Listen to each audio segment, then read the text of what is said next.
Hello friends, मैं अनुशील Washne O2 classes से आज आपको बताऊंगा जिन लोगों को डायबिटीज़ होती है उन लोगों में कोरोना वायरस के सिम्टम्स ज़्यादा नज़र क्यों आते हैं और उन लोगों की मोर्टेलिटी रेट ज़्यादा क्यों है या डेथ रेट ज़्यादा क्यों है।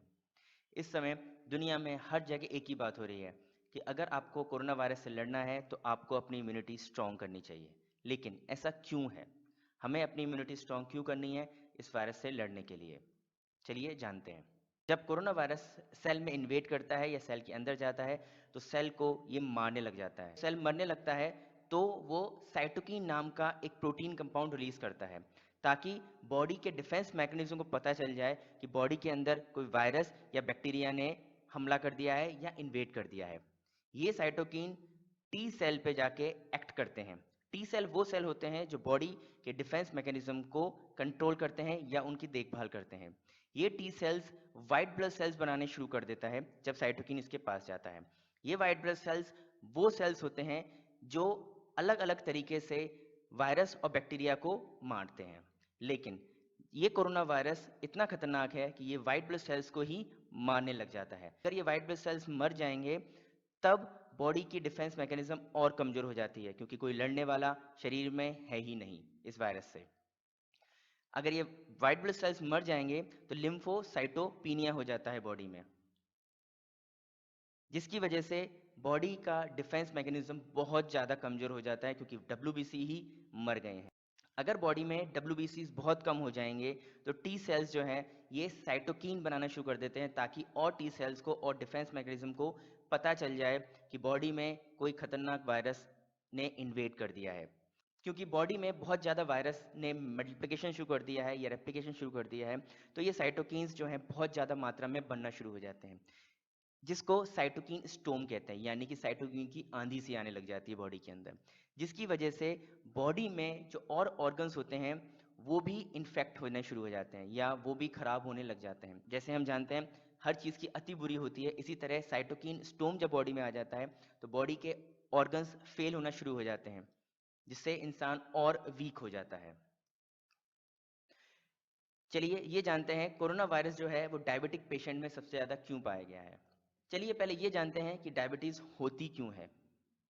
जब भी हम कोई खाना खाते हैं तो बॉडी खाने को ग्लूकोज में तोड़ देती है। ये ग्लूकोज इंपॉर्टेंट है बॉडी में एनर्जी बनाने के लिए। जब खाना टूट जाता है तो ग्लूकोज ब्लड में चला जाता है जो कि सेल्स में जाएगा जहाँ पे एटीपी फॉर्मेशन होगा। लेकिन ये ग्लूकोज सीधा सेल में नहीं जा सकता है जब तक इसको इंसुलिन कमांड नहीं करेगा। तो इंसुलिन सेल को कमांड करता है जिससे ग्लूकोज अंदर जाता है सेल के और एटीपी फॉर्मेशन हो जाता है। एटीपी यानी कि एडेनोसिन ट्राइफॉस्फेट, जो कि एनर्जी करेंसी होती है हमारी बॉडी के अंदर। लेकिन कुछ लोगों में ये इंसुलिन नहीं बन पाता है या सेल इंसुलिन को रिकॉग्नाइज ही नहीं कर पाता है कि उसको कमांड मिला है ग्लूकोज अंदर जाने के लिए। तो अगर सेल को कमांड नहीं मिलेगा या सेल जो है वो इंसुलिन द्वारा एक्टिवेट नहीं हो पाएगा तो ग्लूकोज सेल के अंदर नहीं जाएगा। जिन लोगों में ऐसा होता है उन लोगों में डायबिटीज नाम की बीमारी पाई जाती है। बहुत सारी स्टडीज़ में पाया गया है जिन लोगों को हाइपरटेंशन या डायबिटीज़ है उन लोगों में कोरोना वायरस के सिम्टम्स बहुत ज़्यादा मिले हैं और उनकी मोर्टेलिटी रेट भी बहुत ज़्यादा है। एक रिसर्च में पता चला है अगर 10 डायबिटिक पेशेंट्स को हॉस्पिटल में एडमिट किया जाए तो 7 दिन के अंदर किसी एक इंसान की डेथ हो जाती है और 2 लोगों को आईसीयू में एडमिट करना पड़ जाता है। चलिए जानते हैं कि जिन लोगों में डायबिटीज़ होती है उन लोगों में ऐसा क्या होता है जिसकी वजह से वायरस उनको नुकसान पहुंचाता है। फ्यूरिन नाम का एक एंजाइम है जो हर इंसान में पाया जाता है, लेकिन जिन लोगों में डायबिटीज़ होती है उन लोगों में फ्यूरिन नाम का कंपाउंड बहुत ज़्यादा पाया। इसका काम होता है प्रोटीन जो फॉर्मेशन हो रही है हमारी बॉडी में उसको एक्टिवेट करने का। लेकिन जब ये वायरस बॉडी में एंटर करता है और मल्टीप्लिकेशन शुरू कर देता है या रेप्लिकेशन शुरू कर देता है तो इसके चारों तरफ जो स्पाइक प्रोटीन्स लगी हुई हैं जिसके बारे में मैंने आपको अपनी लास्ट वीडियो में बताया था, उसको ये एक्टिवेट कर देता है। क्योंकि डायबिटीज़ पेशेंट में फ्यूरिन कंपाउंड बहुत ज़्यादा होते हैं तो ये वायरस बहुत जल्दी एक्टिवेट हो जाता है और बॉडी को नुकसान पहुंचाना शुरू कर देता है। डायबिटिक लोगों में ACE, जिसको एंजियोटेंसिन कन्वर्टिंग एंजाइम 2 कहते हैं, जिसका काम बॉडी में वैसोडाइलेशन का काम होता है। या ब्लड सर्कुलेशन कितनी अच्छी तरह उसका काम होता है, उसको भी ये नुकसान पहुंचाने लग जाता है। जिन लोगों में डायबिटीज होती है उन लोगों में ये वायरस ACE2 रिसेप्टर से जाके बाइंड कर जाता है और बहुत जल्दी रेप्लिकेशन शुरू कर देता है, जिसकी वजह से बॉडी ढंग से फंक्शन नहीं कर पाती है। टी सेल का फंक्शन, जिन लोगों में डायबिटीज पाई जाती है उन लोगों का टी सेल्स ढंग से काम नहीं कर पाता। टी सेल जिसका काम WBC बनाने का होता है वो सप्रेस हो जाता है, जिसकी वजह से वो साइटोकिन ढंग से नहीं बना पाता है और बॉडी में का डिफेंस मैकेनिज्म प्रॉपरली फंक्शन नहीं कर पाता है, जिसकी वजह से वायरस बॉडी के अंदर बहुत ज़्यादा रेप्लिकेशन शुरू कर देता है और मर नहीं पाता।